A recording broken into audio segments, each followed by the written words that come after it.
बाद ये देखिए अल हज अरफा, आप सल्लल्लाहु अलैहि वसल्लम ने फरमाया हज जो है ना अरफा है, यानी हज के जो अरकान है उसमें सबसे अहम रुकन अरफा के दिन इस मैदान में खड़े होना है। हाजी जो है ना मक्के से निकलता है तो 8 जिलहिज्जा को मिना में रुकता है। मिना में ज़ोहर, असर, मगरिब, इशा, फजर ये 5 नमाजें वहाँ अदा करता। तो अरफा के दिन जो 9 तारीख होती वहाँ से मिना से निकलकर यहाँ आ जाते पूरे हाजी, चाहे 25 लाख हो 40 लाख हो, पूरे एक ही मैदान में खड़े रहते। और यहाँ पे नहीं रुकेंगे तो हज ही नहीं होता, नहीं रुकेंगे तो क्या नहीं होता, हज नहीं होता। इसी वजह से यहाँ तक कि जो बीमार आदमी है, जो एम्बुलेंस में है, उनको थोड़ी देर के लिए कम से कम हेलीकॉप्टर से एम्बुलेंस से थोड़ी देर के लिए रुका के लेके जाते, क्योंकि अगर नहीं रुकेंगे तो उनका हज नहीं होता। और आप सल्लल्लाहु अलैहि वसल्लम ने फरमाया, यहाँ पर आप सबने बेहतरीन खुतबा दिया हज्जतुल वदा का, और कहा कि पूरा अरफा है, यहाँ से लेकर पीला बोर्ड दिख रहा, देखिए निहायत हद्दिल हरम, निहायत हद्दिल अरफा, येलो कलर का बोर्ड दिख रहा है, वो एंडिंग एरिया है। वहां तक पूरे हाजी अलग अलग टेंटों में अलग अलग रंगों वाले सब लगे रहते। और अल्लाह तबारक व ताला उस दिन क्या करता है बताएं, अपने फरिश्तों के दरमियान में ऐलान करता है कि तुम गवाह रहो, ये लोग जो गुबार आलूद होकर, यानी पूरे एक ही 2 कपड़ों में एहराम के पूरे लोग जो जमा है, तुम गवाह रहो, जितने लोग यहाँ जमा है उन तमाम के गुनाहों को मैंने माफ कर दिया। और उस दिन की जो दुआ अल्लाह के रसूल ने फरमाया कि अंबिया अलैहिस्सलातु वस्सलाम जो दुआ किए थे, ला इलाहा इल्लल्लाह वहदहु ला शरीका लह लहुल मुल्कु व लहुल हम्दु व हुवा अला कुल्लि शैइन क़दीर, उस दिन अरफा की दुआ हो।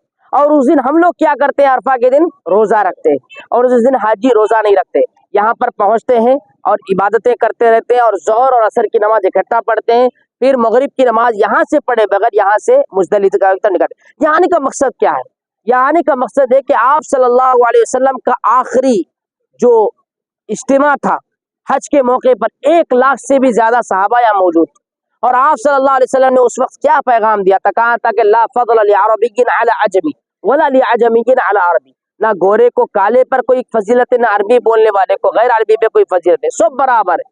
तुम एक मर्द औरत से पैदा किए गए, इन अकरमकुम इंदल्लाहि अत्काकुम, तुम्हें बेहतरीन आदमी वो है जो अल्लाह से डरने वाला है। आप सल्लल्लाहु अलैहि वसल्लम ने ये पैगाम देकर पूरे सहाबा से कहा कि अल्लाहुम्मा शहद, अल्लाह तू गवाह रहना, मैंने पहुंचा दिया। सहाबा ने कहा कि आपने पहुंचा दिया। फिर सहाबा 1 लाख जो थे पूरी दुनिया में फैल गए, किस चीज को पहुंचाने के लिए, तौहीद को पहुंचाने के लिए, और शिर्क से बचाने के। शिर्क क्या है, शिर्क ये है कि आदमी तावीज लटकाए, शिर्क है, आदमी कब्र पर झुके, शिर्क है, आदमी अपने माथा दूसरी जगह ठहरे। हमारे पास क्या है, हिंदुओं से रहते हुए बहुत सारे अकीदे हमारे इसमें आ गए, काली बिल्ली सामने चली गई तो ऐसा है, बेवा औरत आ गई तो ऐसा है, सिर पे हाथ रखे तो अम्मा बाबा मर जाते, पैरा हलाए तो ऐसा हो जाता, कौवा आके बैठा तो ऐसा है, ये सब होता है हमारे घरों में। हाँ, जाके आ तुम बोलो बोलते, क्या बोलते, जा तुम बोल को बोलो ना को, जा तुम बोल को बोलो ना, क्या बोलते, जाके हाथ तो जाके तो वापस नहीं आते कहते। ये सब अकीदे की खराबी, ये अकीदे की खराबी के लिए आप सबने यहाँ से खुतबा दिया था और कहा था कि तौहीद को लाजिम पकड़ लो, अगर तौहीद नहीं रहा तो आदमी की पूरी इबादतें बेकार है। तो अरफा का दिन बहुत ही अहम दिन है, अल्लाह से दुआ करते अल्लाह हम लोगों को अरफा में फिर जमा करे, और क़यामत के दिन भी अल्लाह ताला अरफा में जमा करेंगे और तमाम से हिसाब किताब लेंगे, पूरे लोगों को यहाँ जमा होंगे। तो हम लोगों को असल में क्या है, हमारा हिंदुस्तान का मसला क्या है बताए, हज करो बोले तो भाई बहुत जिम्मेदारियां है।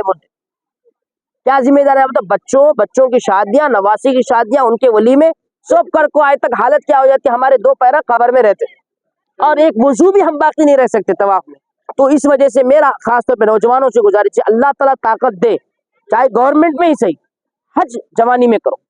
हज जवानी में करने का फायदा क्या होता है, आप जवानी में कर रहे, दूसरे को साथ दे रहे, किसी को पानी पिला रहे, किसी को रास्ता बता रहे, इतना सवाब का काम इस जगह करने का मौका मिलता है, समझ आ रहा ना।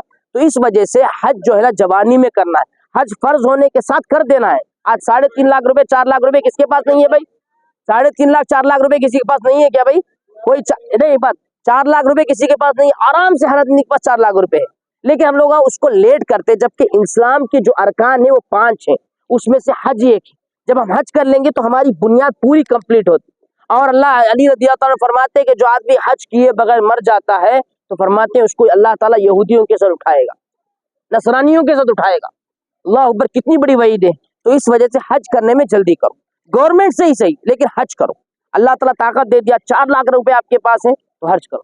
कर्जदारियां हमेशा रहती, जिम्मेदारी हमेशा रहती। तो अरफा का पैगाम यही था जो आप सामने दिया था। ये पहाड़ है, जो चढ़ना चाहते हैं जाके 15 मिनट में ऊपर जाके भी आ सकते, जो नहीं जाना चाहते मेरे साथ यहाँ आराम से रहे, हम लोग बैठ के बातें करते हैं। جو جانا چاہتے ہیں نوجوان لوگ جا کے آ